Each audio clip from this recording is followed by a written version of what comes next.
स्वागत है आपका। आप देख रहे हैं सी न्यूज़ भारत। मैं हूं आपके साथ इशिता। वक्त हो गया न्यूज़ बुलेटिन का। इस बुलेटिन में बात होगी रायगढ़ की, जहां बिना अनुमति के ड्रोन के इस्तेमाल पर 2 महीने के लिए प्रतिबंध लगाया गया है।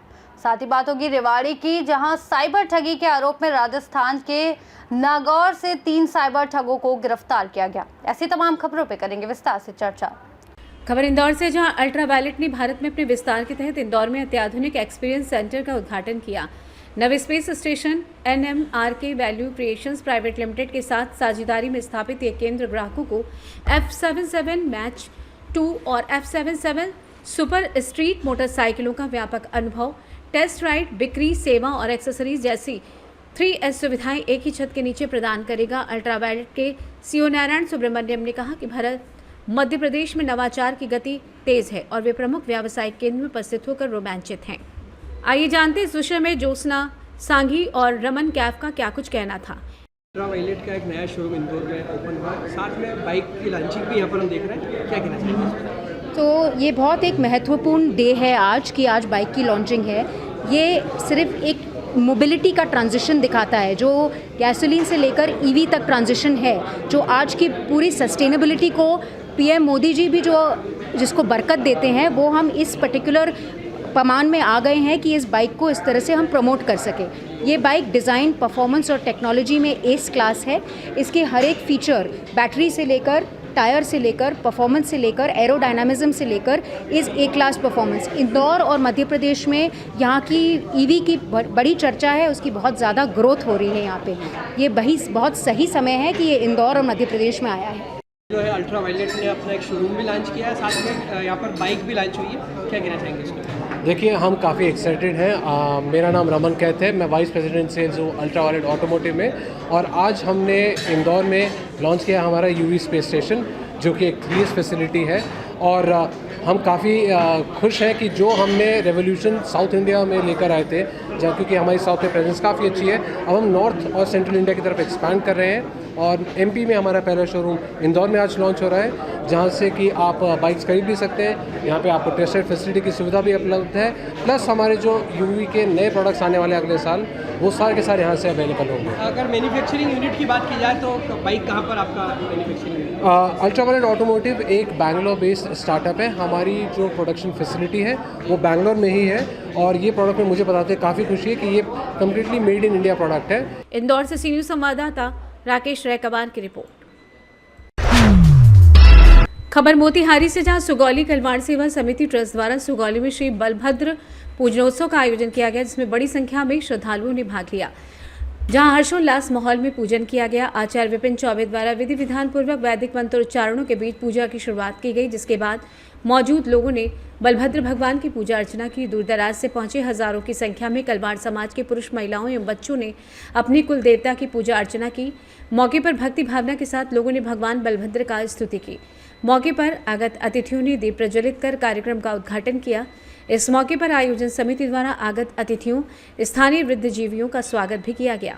मौके पर वरिष्ठ भाजपा नेता राकेश गुप्ता, हरिमोहन भगत, रामगोपाल खंडेलवाल, पूर्व MLC सतीश कुमार, महंत मनीष दास, प्रमुख रीता देवी, अशोक गुप्ता, हरिशंकर सर्राफ, कौशल्या केसरी, रंजीत गुप्ता, मोहम्मद साबिर, अशोक सोनी, विशाल गुप्ता, प्रियांशु सर्राफ सहित अन्य गणमान्य व बड़ी संख्या में लोग मौजूद रहे।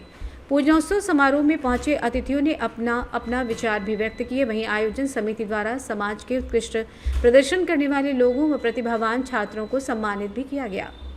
मोतिहारी से सी न्यूज़ संवाददाता वीरेंद्र कुमार गुप्ता की रिपोर्ट। नासिक के नांदूर नाका परिसर में पूर्व नगर सेवक उद्धव निमसे से जुड़ी मारपीट की घटना में एक युवक की मौत हो गई। जानकारी के अनुसार किसी विवाद को लेकर मारपीट हुई, जिसमें गंभीर रूप से घायल युवक को उपचार के लिए अस्पताल ले जाया गया, लेकिन उपचार के बाद उसकी मौत हो गई। घटना के बाद इलाके में तनाव का माहौल है। मृतक के परिजनों और स्थानीय नागरिकों ने कड़ा आक्रोश व्यक्त किया है। आड़गांव पुलिस ने मौके पर पहुंचकर स्थिति को काबू में किया और मामले की जांच शुरू कर दी। इस पूरे प्रकरण में पूर्व नगर सेवक उद्धव निमसे का नाम सामने आने से राजनीतिक हलकों में भी हलचल मच गई है। पुलिस ने फिलहाल हत्या का मामला दर्ज कर जांच तेज कर दी है और आरोपियों की धरपकड़ जारी है। नांदूर नाका परिसर में हुए प्राणघातक हमले ने अब नया मोड़ ले लिया है। इस हमले के CCTV फुटेज में भाजपा के पूर्व नगर सेवक उद्धव निमसे प्रत्यक्ष रूप से शामिल दिखाई दे रहे हैं। तय नहीं, घायल युवकों की शिकायत में भी का नाम स्पष्ट रूप से दर्ज किया गया है। लोक प्रतिनिधि रहे व्यक्ति का इस प्रकार किसी हमले में शामिल होना लोकतंत्र पर सीधा आघात माना जा रहा है और इससे राजनीतिक हलकों में भी हलचल मचा दी है। नासिक से सी न्यूज़ संवाददाता प्रकाश खैरे की रिपोर्ट।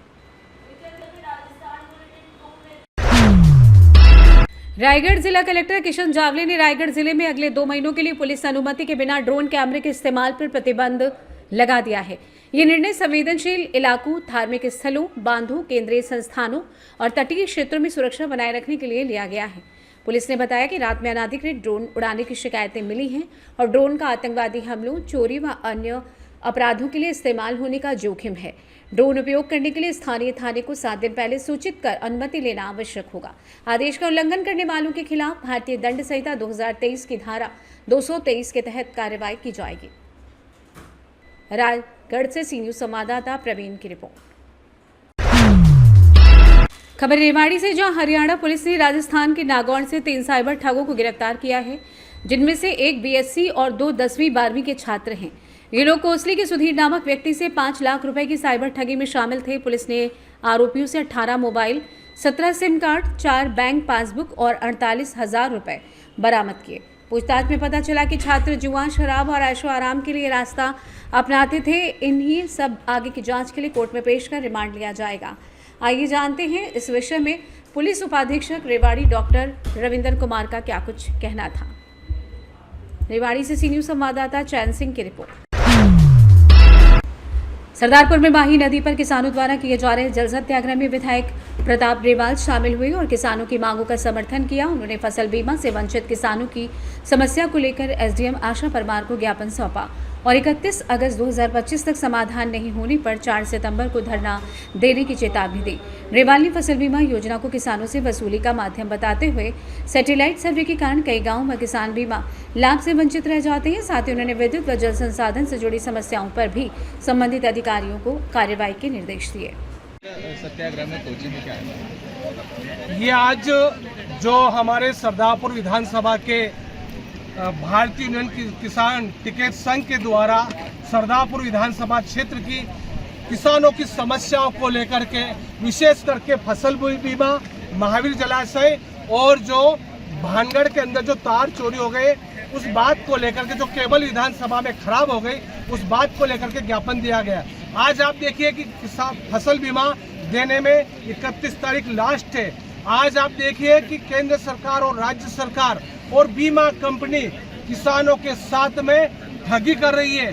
अब रबी की फसल का 2500 रुपये और खरीफ का फसल का 1500 रुपये, कुल मिलाकर के 3600 रुपये प्रीमियम जमा करवाती है। उसके बदले में आज किसानों को 100 रुपये, 200 रुपये और कई गांव आज छूट गए हैं। मैंने आज शासन प्रशासन अनुविभागीय अधिकारी को चेतावनी दी है कि अगर ये छूटे हुए गांव को अगर फसल बीमा का लाभ नहीं मिलता है तो 4 तारीख को सरदारपुर विधानसभा क्षेत्र के समस्त किसानों के साथ में एसडीएम कार्यालय में धरना आंदोलन करेंगे।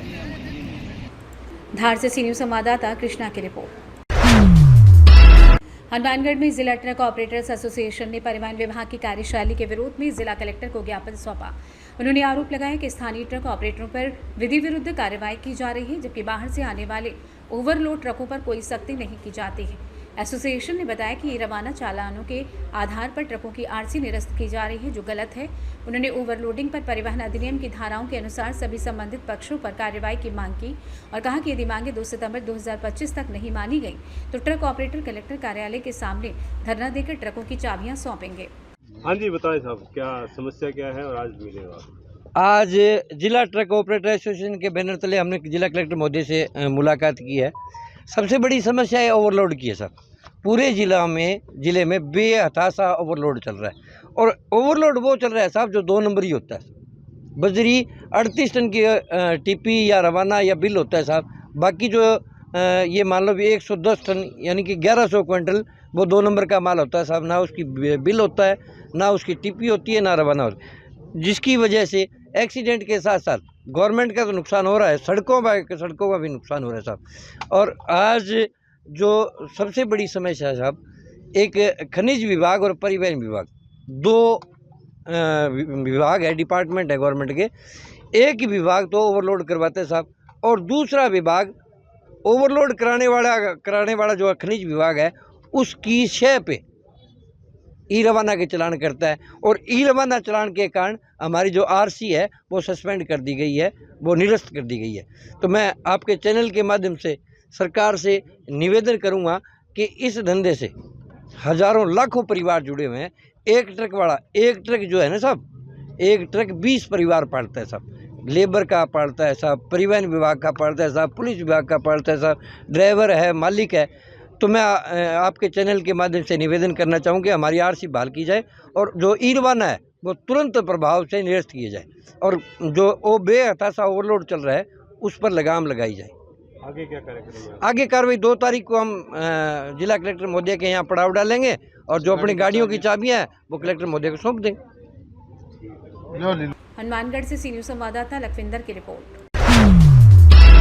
ललितपुर जिले की बड़ावना तहसील से बड़ी खबर सामने आई, जहां उप जिलाधिकारी शैलेंद्र चौधरी के न्यायालय ने ऐतिहासिक फैसला सुनाते हुए रनगांव में किसान को आवंटित जमीन के पट्टे पर जबरन कब्जा करने के मामले में प्रधान पुत्र रघुवीर और उनकी पत्नी मजली बहू को 1 वर्ष का सश्रम कारावास की सजा सुनाई है। ये मामला 2014 से सरकार बनाम प्रभान के नाम से विचाराधीन था, जिसमें दोनों आरोपियों ने विपक्षी लाल सिंह की पट्टे की भूमि पर कब्जा किया था। मामला उत्तर प्रदेश जमींदार विनाश अधिनियम की धारा 198 का के अंतर्गत पंजीकृत था। हमारा नाम अरविंद सिंह है। कहाँ के निवासी हैं? ग्राम रनगांव। आज एक फैसला आया है उप जिलाधिकारी मजिस्ट्रेट न्यायालय में, क्या मामला चल रहा था आपका, बताएं पूरा क्या मामला है? हमारा ज़मीन का मामला था और हमारे पिताजी के नाम 1995 में पट्टा अमेंड किया गया था, जिसका पैमाइश हुई थी 2014 में। तो उसमें हमारे मतलब पैमाइश के बाद हमें कब्जा नहीं मिला था, तब हमने मतलब हमारे जो विपक्षी थे उन लोगों ने ज़बरदस्ती कब्जा कर रखा था। तो हम न्यायालय की शरण आए, न्यायालय से हमें मदद मिली और सरकार ने मतलब न्यायालय के आधार पे हमें न्याय मिल गया। किस न्यायालय से? उप जिलाधिकारी मड़ौरा। क्या हुआ है आपके विपक्षियों को? उनको 1 साल की सज़ा हुई है। 1 वर्ष का? कितने लोगों को हुई है? उनमें 2 लोगों को हुआ। नाम उनका प्रभान और बड़ी बहू को।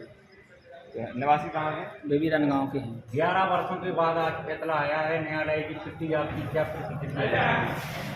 हमें बहुत अच्छा लगा है और हमें न्याय मिला है। हम लोग बार बार परेशान हो रहे थे और हमारे जो विपक्षी थे वो गाली गलौज या धमकी देते थे कि हम कब्जा नहीं करने देंगे। तो फिर हम वहाँ न्यायालय आए और न्यायालय से हमें। कितने एकड़ का था आपका पट्टा? हमारा पट्टा था 2 एकड़ का। ललितपुर मड़ावरा से सी न्यूज़ संवाददाता राकेश कुमार बैद की रिपोर्ट। पन्ना पुलिस ने लोन दिलाने के नाम पर लोगों से करोड़ों की ठगी करने वाले शातिर आरोपी रोशन सतहाना को कर्नाटक के मंगलुरु से गिरफ्तार किया। आरोपी ने साइन कंसल्टेंट नाम की फर्जी कंपनी के जरिए पन्ना निवासी साजिद खान से 32 लाख रुपए ठग लिए थे। जांच में पता चला कि रोशन के खिलाफ देश भर में करीब 35 करोड़ रुपए की धोखाधड़ी के 27 मामले दर्ज हैं। आरोपी पहले से ही मंगलुरु की जेल में बंद था, जिसे प्रोटेक्शन वारंट पर पन्ना लाकर पूछताछ की गई। एसपी साई कृष्ण एस थोटा के अनुसार कंपनी पूरी तरीके से फर्जी थी और इसके खिलाफ ईडी भी जांच कर रही है। आइए जानते हैं एसपी पन्ना साई कृष्ण एस थोटा ने और क्या कुछ जानकारी दी। पहले तो एक धोखाधड़ी का प्रकरण है जो हमारे यहाँ पर पन्ना के व्यापारी हैं साजिद खान, इनके साथ 32 लाख की धोखाधड़ी की गई थी। किसी ने ये बोला था कि उनको जो है कुछ करोड़ों का लोन दिलाया जाएगा और फ़ीस के माध्यम से या कमीशन के एवज में उनके पास से 32 लाख रुपए जो है स्टैम्प्स के तरीके से लिया गया और उसके बाद ना इनको ये 32 लाख रुपए वापस दिए गए और ना ही इनको कोई लोन मिला। तो इसका संज्ञान जो है कोतवाली पुलिस द्वारा कुछ माह पहले लिया गया था और विवेचना के दौरान आरोपी के बारे में पता लगाया गया और बेंगलोर से आरोपी को गिरफ्तार किया गया है। गिरफ्तार करने पे ये खुलासा हुआ है कि जो आरोपी रोहन सल्ढाना है ये और कई सारे मामलों में वांटेड है। इसके ऊपर 27 मुकदमे दर्ज हैं और लगभग 100 करोड़ के आसपास या उससे अधिक संपत्ति जो है इसने इस तरीके से अन्य लोगों से भी धोखाधड़ी करके अर्जित की है। इसके ऊपर एनफोर्समेंट डायरेक्टरेट ईडी ने भी छापे मारे हैं, उन्होंने भी इनकी प्रॉपर्टी सीज़ की है। कर्नाटक में जो है विभिन्न केसेस जो है वो वहाँ के आईजी और डीजीपी सर के माध्यम से जो है सीआईडी को सौंपी गई है, वो लोग भी इसकी विवेचना कर रहे हैं। तो कुल मिलाकर एक बहुत ही गंभीर और कुख्यात जो आरोपी है जो चीटिंग के केसेस करता है उसको कोतवाली पुलिस ने गिरफ्तार किया है। कोतवाली पुलिस और साइबर पुलिस जिन्होंने ये दस्तयाबी की है, ये बधाई के पात्र हैं। पन्ना से सी न्यूज़ संवाददाता रवि की रिपोर्ट। बुलेटिन में फिलहाल इतना ही। देश और दुनिया की तमाम बड़ी जानकारियों के लिए देखते रहिए सी न्यूज़ भारत।